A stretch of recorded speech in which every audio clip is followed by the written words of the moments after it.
Non so se si sentirà il motore, che è la parte più bella, una delle più belle di questa Alfetta GTV 6.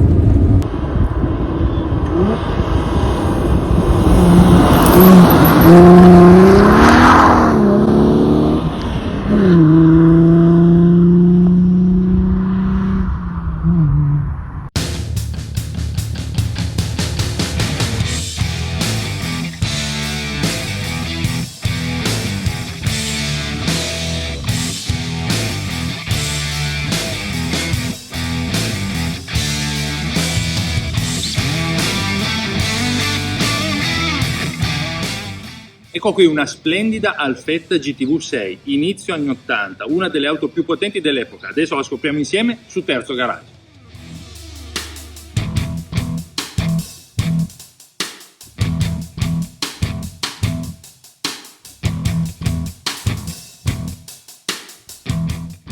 Eccoci con Alberto Rainetti, il proprietario di questo splendore. Ne approfittiamo perché, insomma, avere una macchina così sotto le mani non capita tutti i giorni. Intanto, grazie per aver partecipato a Terzo Garage. E prima domanda curiosa: perché sul cofano c'è questa gobba? Questa gobba è stata inserita nella serie 2005 6 cilindri perché il motore sostanzialmente non ci stava la parte del castelletto dell'alimentazione. Dell'aspirazione. Quindi rispetto alla 2000 c'è questo rigonfiamento che ha un'estetica, diciamo, discutibile, però era necessaria per far alloggiare il motore 6 cilindri e la sua alimentazione a iniezione elettronica. Questa è tutta originale, costruita nell'80, immatricolata nell'81, sbaglio? Esattamente. Quindi ha più di 40 anni. Esatto. E ha ancora le sospensioni originali. Ancora le sospensioni degli ammortizzatori originali.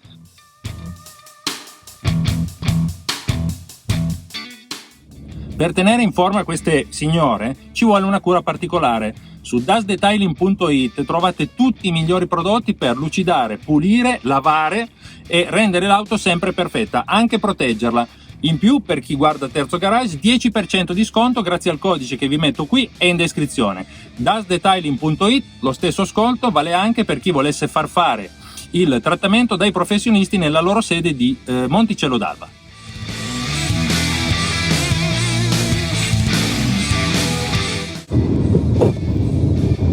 Grattata la seconda e adesso si riparte anche la terza. Devo prendere un po' la mano con il cambio, però devo dire che è veramente una gran bella esperienza guidare questa GTV con i suoi 6 cilindri che cantano.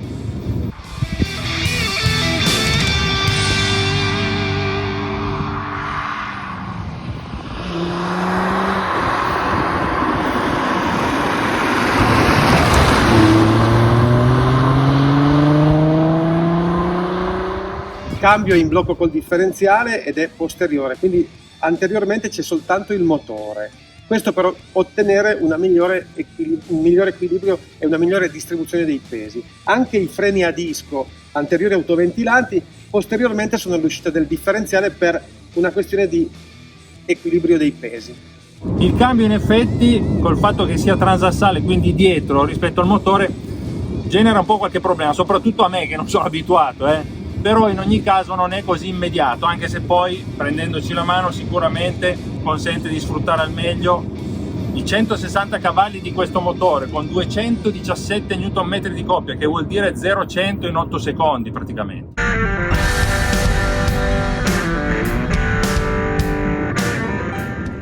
Negli anni 80 questa era veramente una delle auto più potenti. Il motore avrebbe dovuto essere, nell'idea dell'ingegner Busso, addirittura un 200 cavalli, poi fu addolcito proprio per permettere un po' a tutti, diciamo, di sfruttare al meglio questa macchina senza grossi rischi.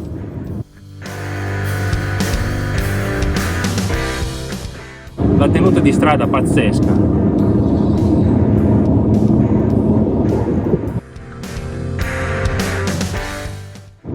La risposta all'acceleratore immediata, incredibile.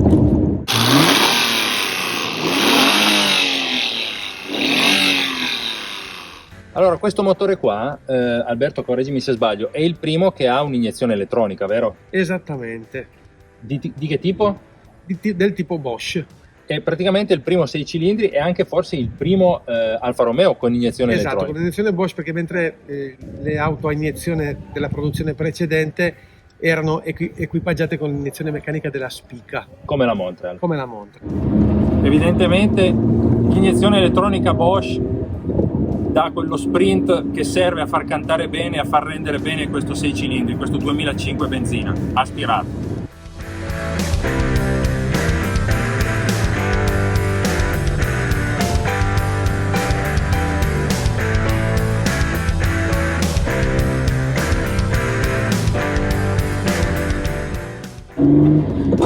In realtà la forma molto allungata sembra rendere l'auto anche più grande di quanto effettivamente è. Intanto io continuo a grattare le marce, perché in realtà è solo 4,26, quindi non è una macchina grande, però davvero ha una grande tenuta di strada nonostante il passo corto, 2,40 m.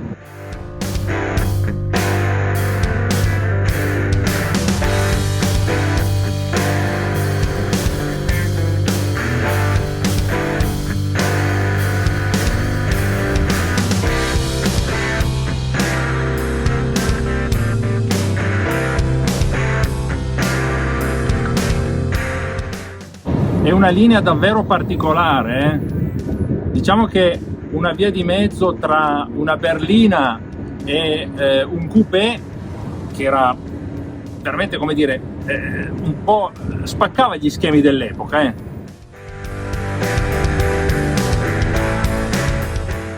A disegnare questa linea molto particolare fu Giugiaro, anche lì designer inconfondibile.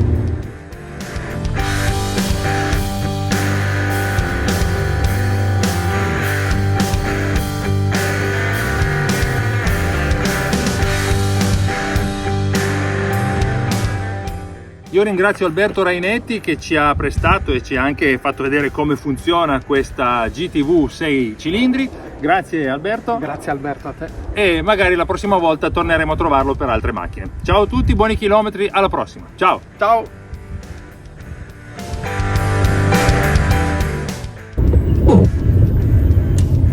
La seconda ancora non è mia amica.